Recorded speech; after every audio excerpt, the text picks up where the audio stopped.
One woe doth tread upon another's heel, so fast they follow.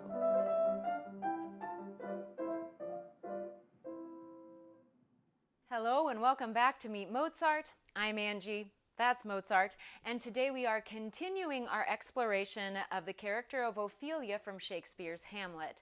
Now, if you've never seen Hamlet or read the play, don't worry about it, we've got you covered. Just hop on back to part 1 and we'll go ahead and walk you through the plot as well as how Ophelia functions in that plot.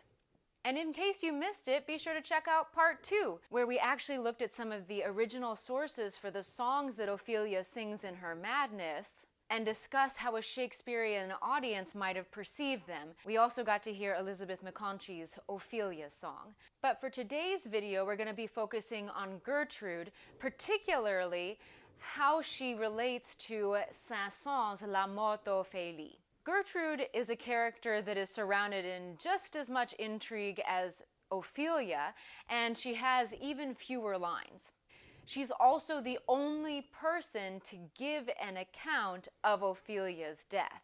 And the relationship between Gertrude and Ophelia would have probably been a very complex one. And in order to really dig into that relationship, I've invited Shakespearean expert Melinda Hall to join us for this video. Melinda has a ton of experience in Shakespeare. She's a reader at the Folger Shakespeare Library. She created a series called How Shakespeare Changed My Life, in which she talked to a lot of notable actresses and actors about their experiences with Shakespeare. She also teaches Shakespeare and hosts an annual birthday sonnet slam. But for more details about Melinda, please be sure to check the description below, as well as a link to her website. And without further ado, I'm really pleased to welcome her to the channel and discuss the relationship between Gertrude and Ophelia. Hi, Melinda. Welcome to Meet Mozart. Hello, Meet Mozart. It's really great to have you with us, and I just want to thank you so much for all the help that you've given me in preparing for this series. It's been such a treat to really get to know this character with you because, I walked in thinking I'll do, a series about Ophelia and Shakespeare and whatever. And then our first conversation, I was like, oh my goodness, I have so much work to do and so much to learn. There's so many alleys that this can go down. And so thank you so much for your guidance. And we're really looking forward to hearing your thoughts on these next couple topics. Oh, it's great. And I learned a lot too, especially the correlation of the music that Ophelia has. And, that's something that I haven't really looked into with any depth. And so this is a great opportunity for me too. Fabulous. So I think today we're going to focus mainly on Gertrude because the piece we're doing is Saint-Saens, La Mort d'Ophélie, and that is one that is the music to the text that Gertrude conveys when she's telling everyone that Ophelia has died. Okay, so yeah, in the telling of that, Gertrude's telling of Ophelia's death, Shakespeare has Gertrude with, I would say it's very close to a poem about the structure of the moment by moment play. It's almost like a playback of what it seems that Gertrude has witnessed. Yeah, I find that the most interesting thing about what she says is that she conveys this idea with such detail. It's not just I was watching, I think it was the Hamlet with Mel Gibson, right? And the Gertrude who's the Gertrude? Glenn Close. Yes. Thank you. I'm sorry, I just blanked on a name. And Glenn Close is Gertrude, and she's looking out the window and she sees this whole thing happen from a distance, which is, I guess, one way you could portray it. But the detail that she goes into with what kind of flowers she was weaving, how the waves billow up around Ophelia and what happens to her clothes, what song she was singing.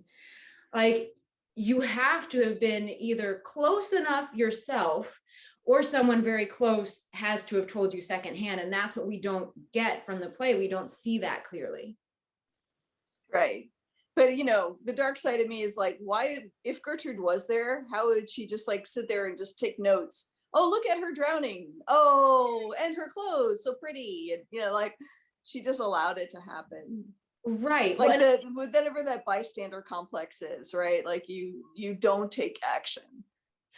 Exactly. And that's also what's interesting in her portrayal of it, is that if she was that close, I mean, she's telling Laertes, Ophelia's brother, as well as Claudius in this moment. So it's not like she's just telling the king, who might not like, who would probably care, but not that much, you know, she's telling her direct family what happened.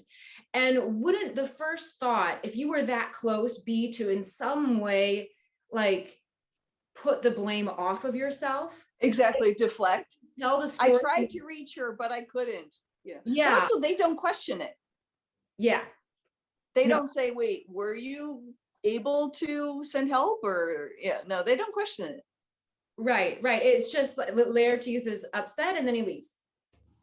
Yeah. And Claudius is just like on with business. Well, Gertrude also frames it as a suicide, which in Shakespeare's time was considered self-murder and a crime. Right. An actual crime, where the family of the suicide would be punished if you committed suicide. They would be financially punished by the church. Oh, interesting. Yeah. Wow. But it doesn't seem like that happens in the play. And that's because, but there also Right. seems to be doubt as to whether or not it actually was a suicide for the sake of suicide, or again, which we'll talk about more in our next video, her being so crazy that she doesn't know she's drowning. Mm-hmm. Yeah. And that's the only, I think, thing that eventually gives her not like a good proper Christian burial, but something like an actual burial, instead of like, I think she would have been in like a mass grave or something like that. If it was suicide, how would they have dealt with a body that was suicide? They would have dragged it outside of town to the crossroads of the outskirts of town, buried it just in, a winding sheet or a cloth, or not really bothered with clothing it or anointing it or preserving it in any way whatsoever. And they would have driven a stake through the body so that it would stay put if it rained. Wow. So that it wouldn't, if it rained hard and it was in a ditch, that the body wouldn't be able to float down the ditch back into town. Right. Wow. Yeah, they would have definitely driven a stake through it to try to hold it in place. I mean, it was a desecration of the body. Absolutely. Yeah. Oof. Yeah. So that's I guess going off of, maybe she was so crazy that she didn't know she was drowning was the only excuse that they could have had, because they do actually have some sort of burial. They do actually dig a grave for her, put her body in it. I believe they do cover her with a sheet and things like that. It's just that the priest refuses to do any sort of prayers or anything like that, because he believes that in just doing this much, we've already desecrated the proper Christian burial. Mm-hmm. Yeah. And so that little cloud over her is actually what gets her anything close to a proper burial. Yeah. I mean, the grave diggers themselves say it's only because the Polonius is rich that he was able to pay off the church in order to have the burial there. Right. Except for that Polonius is dead. So I guess it would have been Laertes. I mean, the family. I'm sorry. Yeah. Yeah. Odd point. Yeah. The family has bribed the church in some way to make that happen. Right. Right. So, and what I find interesting about Gertrude as well is that she has very few lines, and yet, of course, she's this very complex character, and she has a relationship with Ophelia even before she witnesses Ophelia's death. And I think that's an important thing to take into consideration when we're looking at how she is portraying the death as well, because whatever relationship she had to her would be a part of that. Yeah, I do think that part of that complicated character of Gertrude is how credible is she? I feel that she is not exact. I think she's very two-sided, but out of necessity. And I don't know if I actually believe her. Right, because she says on a couple of occasions, like she mentions it before they're kind of arranging Ophelia and Hamlet's kind of run in to determine if Hamlet is just acting crazy because he's a spurned lover. She tells Ophelia, you know, I hope that it's your beauty that's causing these problems. And then again, whenever they have her funeral, she's throwing flowers onto the grave and saying, I had hoped that these would be, you know, flowers I would have thrown on your wedding bed. And right, but is that sincere? I mean, you know, it's very easy to play nice when the person's like no longer a threat.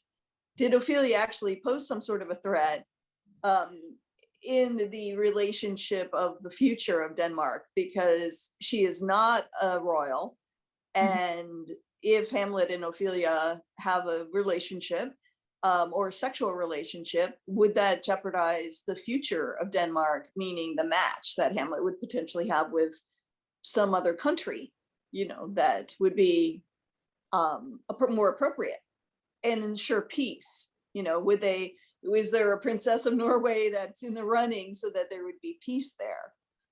right, right.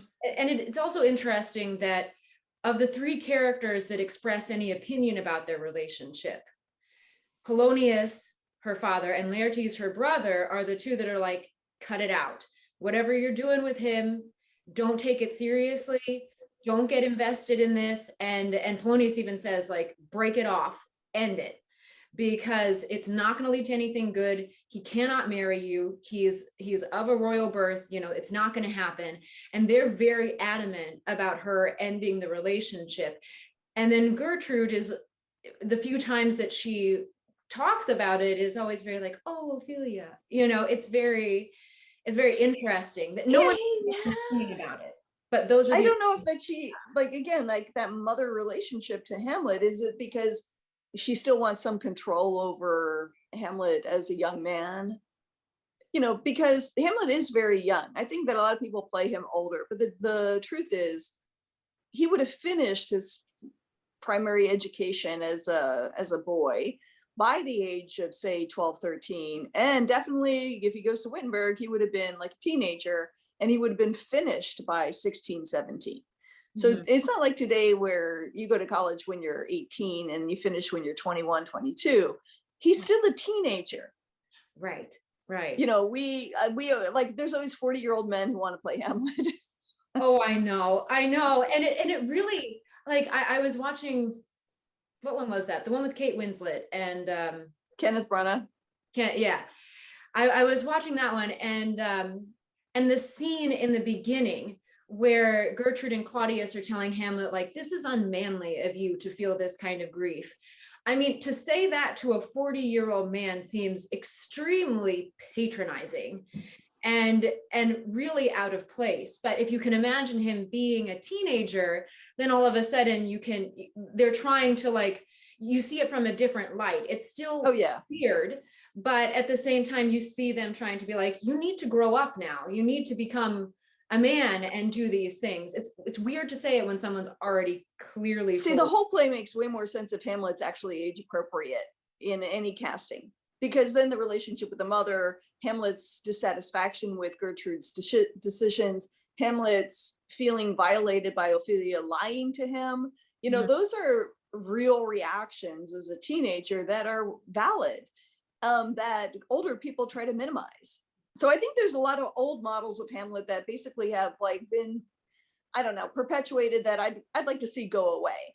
I'd like to see old Hamlets go away. I'd like to see Hamlets that, like, people say are indecisive go away, because that's not actually, he does take action, but he actually is more like Hercules, which he says so himself, meaning he takes action, but he kills the wrong people. Right. It's not that he doesn't try to kill him, he does, but it's Polonius instead, right?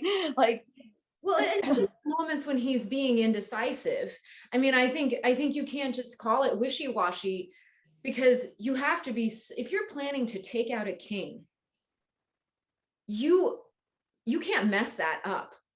Well, he knows his life will end by doing that.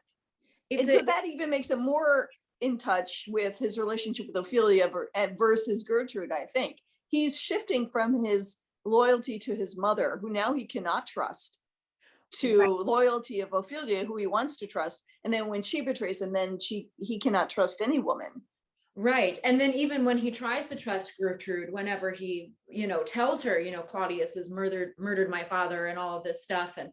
And she seems to actually listen to him in the context of that scene. And I think that's another good point for why perhaps Gertrude is not the most trustworthy person, is that, she tells Hamlet straight out, like, what do I do? And he tells her, and she seems on board.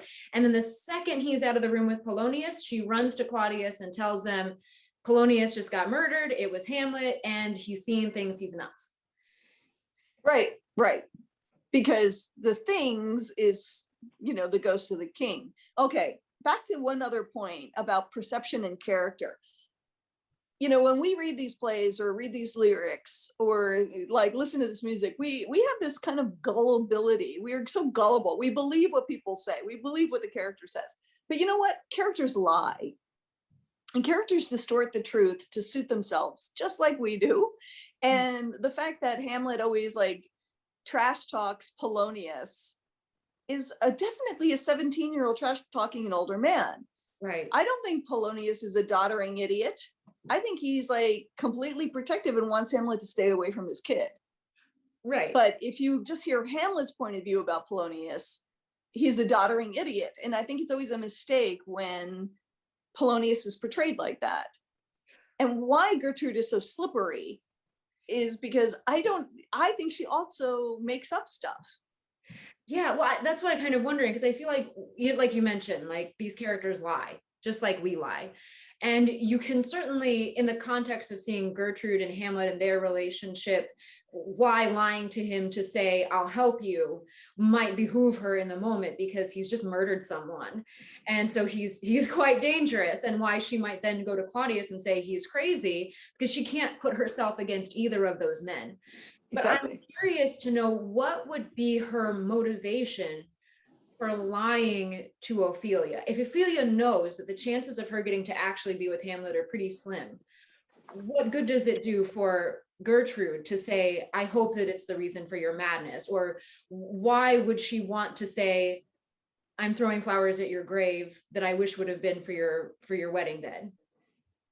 Well, I firstly think that the first one you mentioned, where they're trying to get to the bottom of his quote madness, which she's trying to place the reasoning on his hormones. Right. I think that's almost like a mother to a teenager. Right. I don't think it goes further than that. I think it's more about like he's got a crush and that's the reason. I don't think Gertrude is actually supporting them as having a relationship.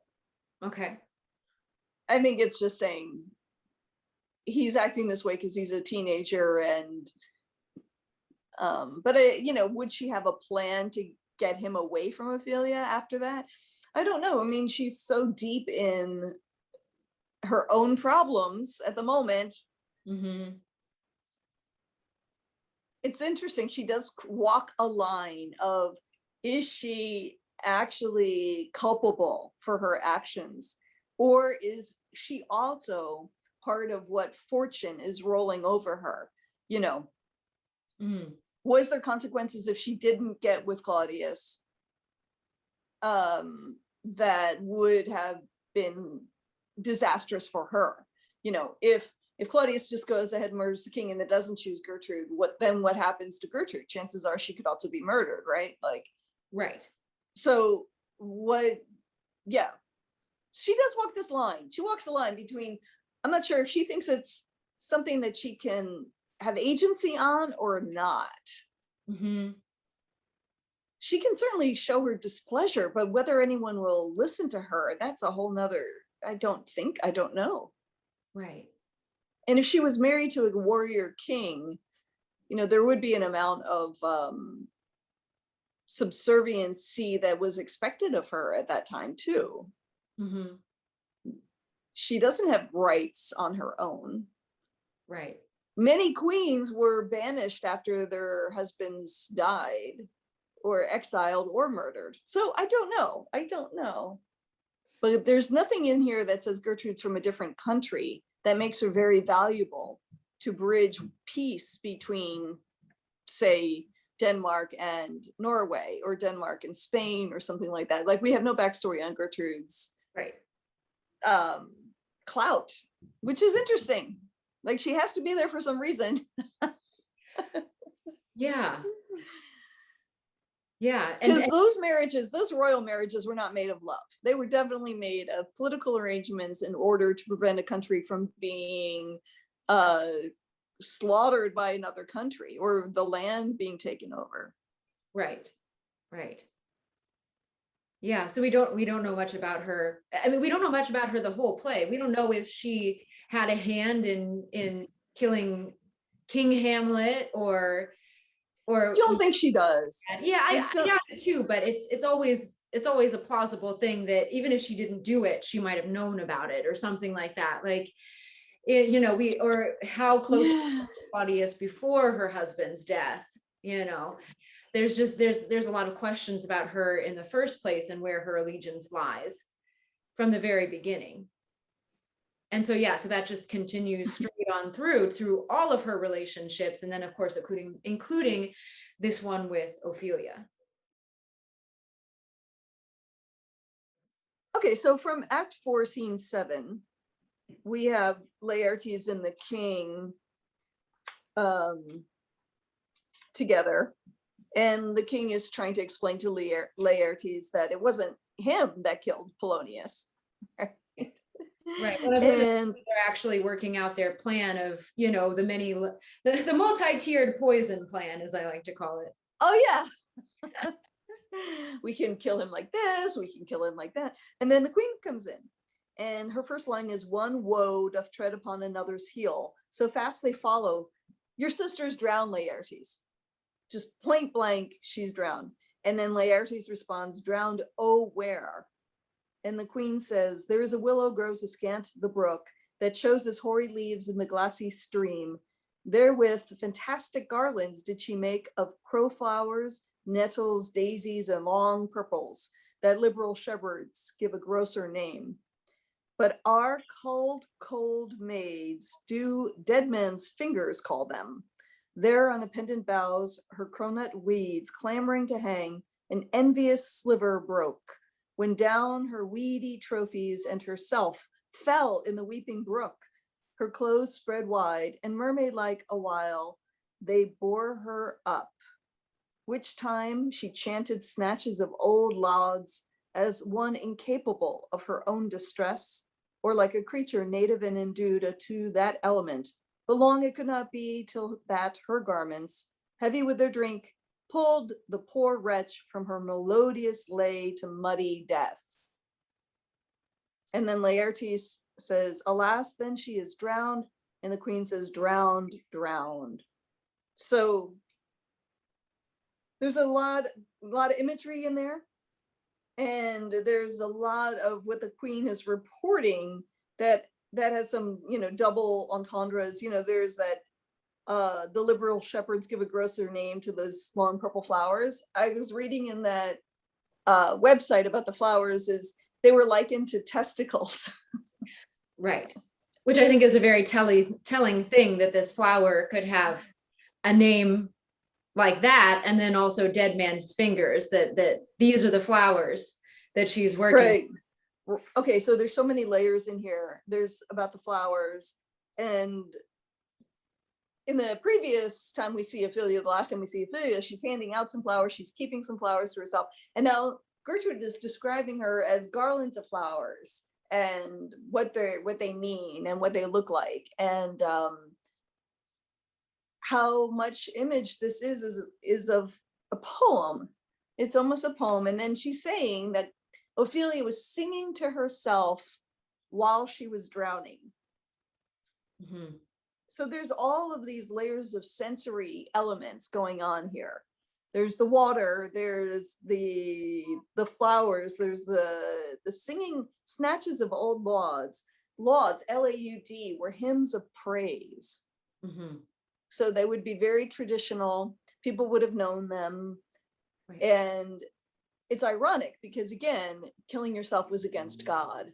So here she is, if she really is trying to commit suicide, would it be intentional that she's singing hymns as she's doing it?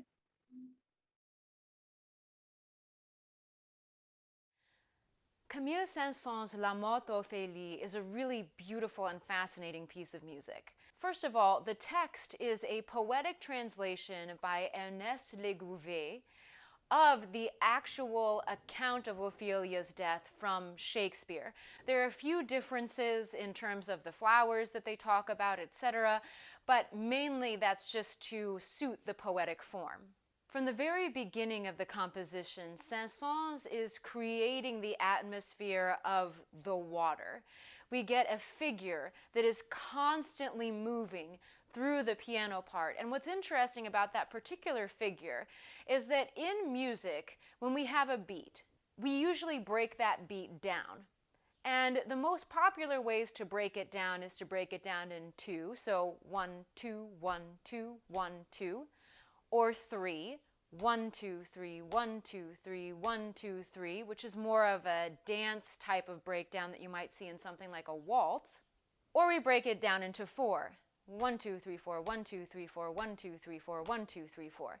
And all of those feel pretty solid. And there are occasions whenever a composer will break a beat down into 5 or 6, but they generally don't feel as steady as these other ones. And so it's very interesting that in this piece, the way that Saint-Saens sort of depicts the movement of the water is in a breakdown of 5, which has a feel of 1, 2, 3, 4, 5, 1, 2, 3, 4, 5, 1, 2, 3, 4, 5, 1, 2, 3, 4, 5. And so we've got this added dimension that something's just a little bit off with the flowing of this water. And that pattern of 5 continues throughout most of the song and only changes to a 4 whenever Ophelia is actually being pulled under. In addition to Saint-Saens' imagery of this movement of water, there's a counter melody that continues to work its way through the piano part, and it changes as the story progresses, but it's almost always moving through the bass line, through the lower parts of the piano.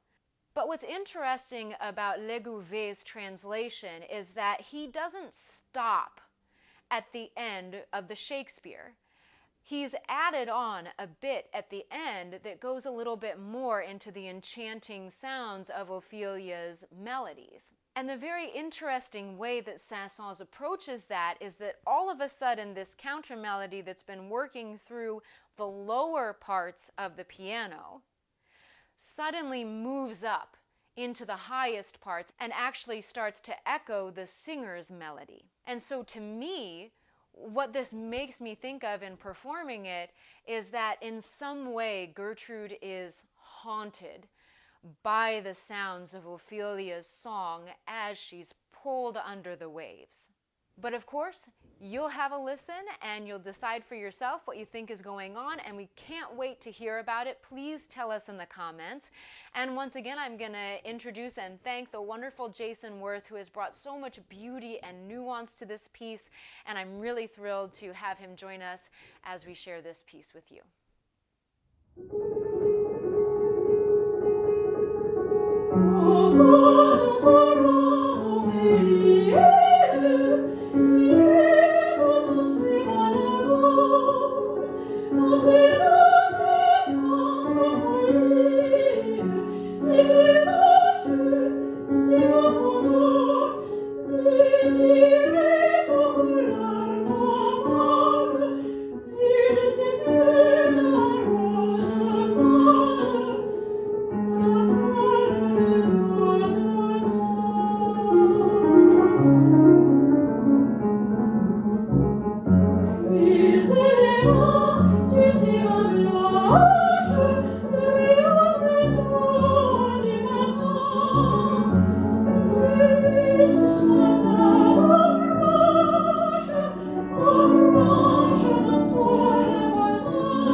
Thank you all so much for watching, and thank you to Jason and Melinda for your beautiful work and fascinating insights into the character Ophelia. I hope you all will join us next week when we wrap up this series with a look into probably what is the most fascinating and debated aspect of Ophelia, which is her madness.